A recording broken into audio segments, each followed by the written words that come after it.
My name's Kathie. I became a carer to my daughter Miranda in 2007.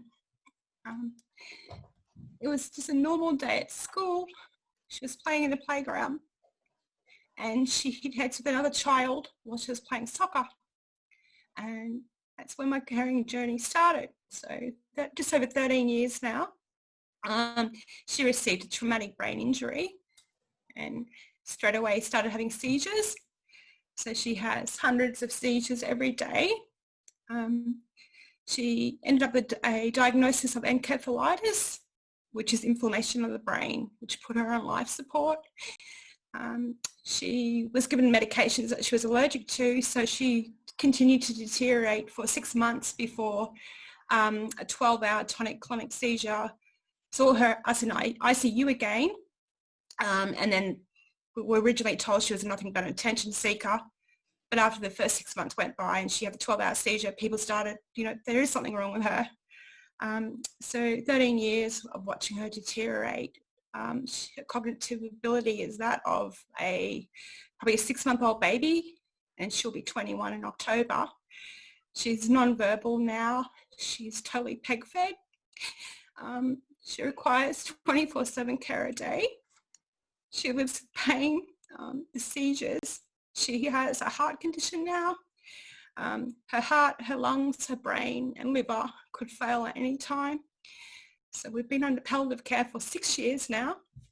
But, she obviously hasn't deteriorated as quickly as I thought. But, our journey has been very long with sickness, appointments, hospital admissions, lots of surgeries. Every day is a battle, trying to keep her alive, trying to keep her safe, trying to keep her comfortable. For the first 7 years, she didn't sleep. So for 7 years, I would survive on 1 to 3 hours sleep every night, which obviously affected my health. I put on a lot of weight because I was relying on food for energy. I wasn't sleeping at all. We were living in the hospital. We really had no answers as they searched for underlying conditions. But obviously they never found any underlying conditions because it's a traumatic brain injury causing all the deterioration. So to this day, 13 years on, we're still undiagnosed with an underlying neurodegenerative condition. Although in our head we know she was perfectly fine. She hit her head. Miranda and I used to cruise all the time. She loved going to Vanuatu. She wanted to become a doctor, and I was going to travel with her, and she was interested in helping people in Vanuatu, and I really believe she would have done maybe something like Doctors Without Borders. We talked about backpacking when she was a bit older together. We spent, we're best friends. We were. She loved to help people. I love helping people. So, my dream of going back to work full time with my job, I wanted to be a cruise consultant. It was just shattered. Basically, my dream of working at all was shattered because we were living in the hospital. We could be there for 3 months at a time. We could be home for a week, back from gone again. We would disappear in the middle of the night with 3 others. She's got 3 siblings, 3 brothers. We'd disappear in the middle of the night, and sometimes we wouldn't return for a month, sometimes 3 months at a time I'd be gone for. So just, every dream you have, you can't go on holidays anymore with her because we have to be close to a hospital. We can't get travel insurance for her. And that was her dream of cruising.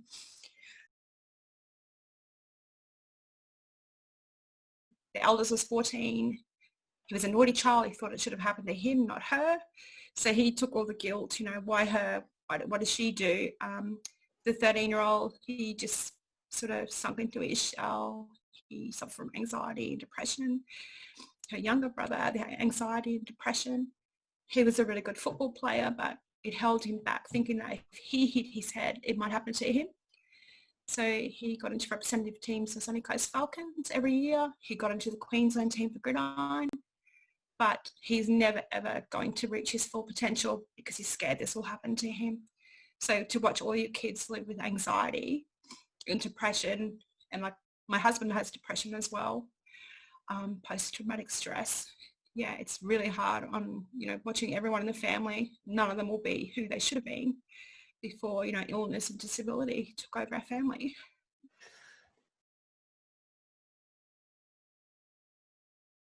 I just do one day at a time. So if you were to ask me what I'm doing tomorrow, I really don't know what I'm doing tomorrow, because if I looked at the whole calendar of appointments, it would just be really overwhelming. Yeah. So we just do one day at a time. Some days we do 1 hour at a time.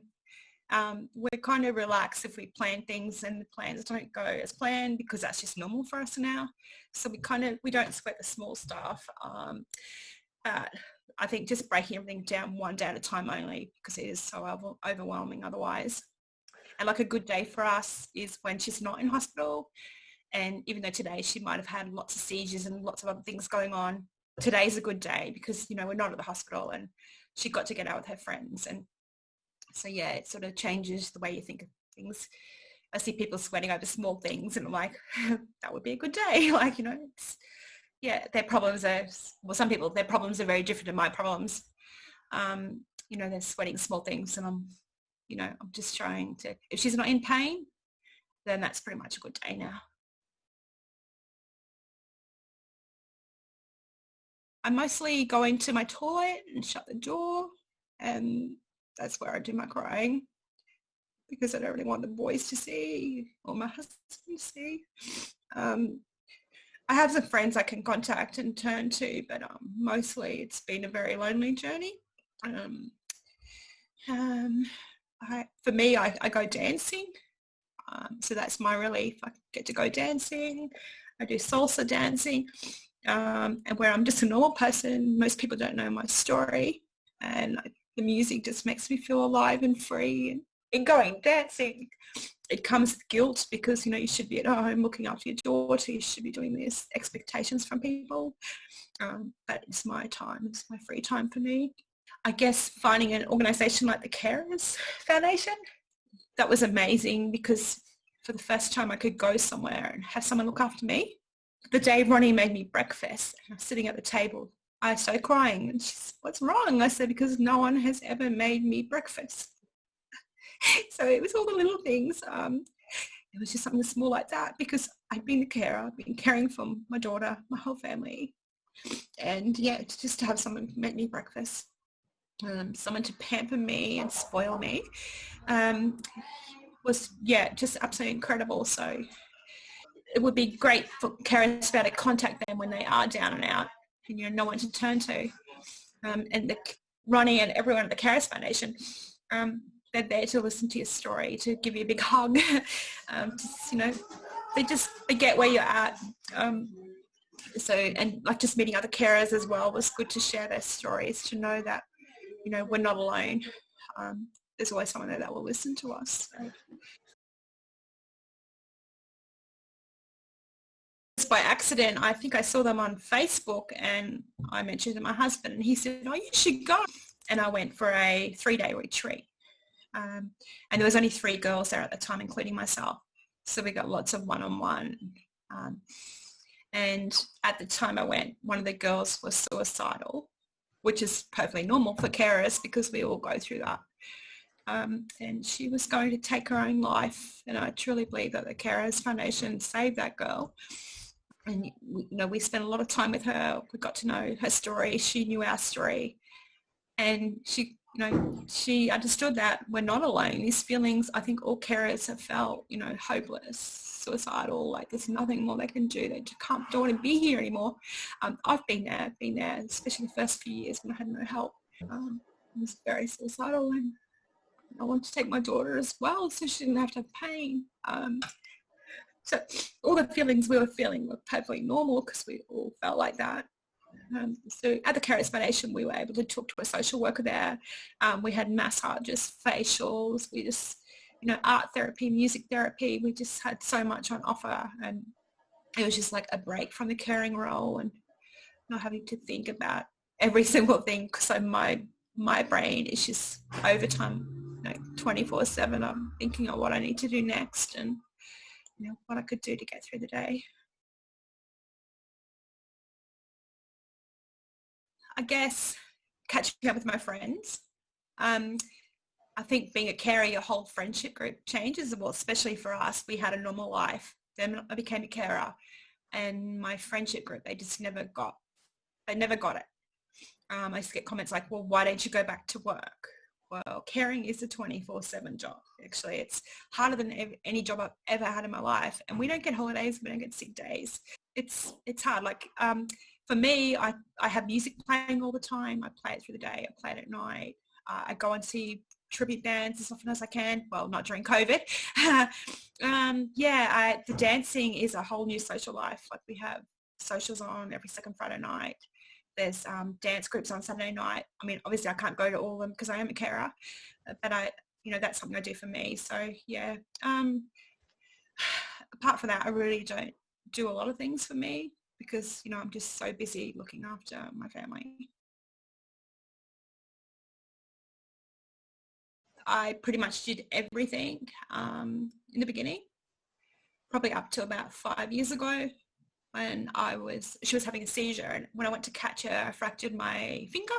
During that time, I was hosting a birthday party and none of my friends turned up. So I was hosting a party with, 20 footballers with my hand in plaster. I had to make a cake, look after all these teenage boys. So I got no help. I was trying to shower her with plaster. Everything that I had to do with plaster on. So that, like I said, it led to 3 surgeries.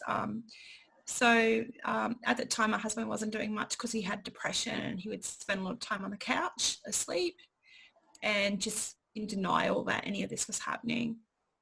He stepped up a bit after the surgeries, but it wasn't till last year when I think I went through a breakdown and I just let, probably 13 years of anger explode, and since then he's been really helpful. Like, we were going to break up. He's been very helpful now. He sleeps downstairs with her every night. Whereas I was the one that was awake all night with her. Now he is. He helps us showers.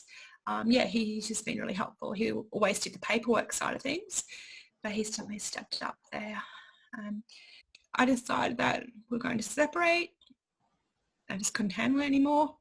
I'd found dancing that I loved and he didn't like me going dancing. And I think just the pressure, we have so much pressure that normal families wouldn't have. Like our phone, it just rings all day long. Just the stress and the unknown, like we don't know what tomorrow is going to bring with her. She can deteriorate so quickly. So yeah, I decided that I wanted to be single and he decided he wanted to fight for our marriage. So pretty much that's what we're doing with, trying to save everything. And we do try and get away when we can as a couple, because when we are away, it's just like normal couple holidaying together without all the extra stress. So that's something that we always have tried to do. It's not always possible because, you need carers, money. But yeah, it's something that we have been doing to work on our relationship. But yeah, I think it took getting to breakdown to actually fix things around here. And I always say, like, anyone can become a carer at any time. Like I wasn't a carer, and then just that one phone call changed our whole life. The best advice I would give is it took me a long time to cut off my family who were very negative and not very helpful. Like, if people are toxic in your life, to remove them. Don't be dealing with anything more than what you have to connect to services, especially like the Carers Foundation. And, they're great advocates and you'll meet so many amazing people there as well. I guess to do something for yourself. And the hardest thing is the judgment that carers do nothing all day. And I could just tell anyone out there that is so not true. We work harder than anyone else I know. It's 24/7. It's exhausting. It's overwhelming. You don't get paid for it. Yeah. So my advice is, look after you. Play some music, get some therapy, get some help. Connect with carers who do understand. I guess for me, what's been helpful is connecting with people who have been through a similar journey. Because, people say go and see a counsellor, go and see a psychologist, but the reality is they don't know what you've been through. they don't know what it feels like to have this perfect, healthy child and to have that all taken away from you. So I found it was easy to connect with people that had some understanding. And, you know, for me, it was really hard for me. I lost a friend of 19 years because she couldn't understand my situation anymore. She thought I could just go back to work and everything would be so cruisy. Don't be scared to lose people in your life, because at the end of the day, you're going to need support. And if people bring you down, there's no place for them because it's stressful enough. And I've cut my mother and my sister out of my life, and it's probably the best thing I ever did. They would say things like, this isn't the Miranda we know. Well, this is the Miranda we know now, and that's not very helpful, saying awful things. And like, they would treat her like she was contagious. So it's probably the best thing we ever did was cut the family out of our lives. And I think like just surrounding yourself with people that bring out the best in you, make you happy. Yeah. Put some music on as well. That's my biggest advice. Play music. Play it 24/7 if you have to, because it sort of stops all the activity that you've got going on in your brain anyway. And, you know, it's so calming. I'm grateful that today was a pain-free day, and she got to go out with her friends. I'm grateful that, you know, I'm not alone in this journey, that there's always someone to talk to. There's, you know, always hope. There's always a message in everything. And for me, I always tell people life is really, really precious, and that you have to go out and live every single day. And like, if people that know me know that I do that. If I talk about doing something, I go and do it. You know, I try and live every single day, because none of us know how much time we have, you know, when life just changes so quickly. So I guess the message, you know, connect with the Keras Foundation. They are amazing and will help you if you need to talk to anyone. I mean, Ronnie's on Facebook and she checks in all the time with me. I can check in with her. It would be awesome if we could have this foundation open up 24/7 so carers could tap into it anytime they need to.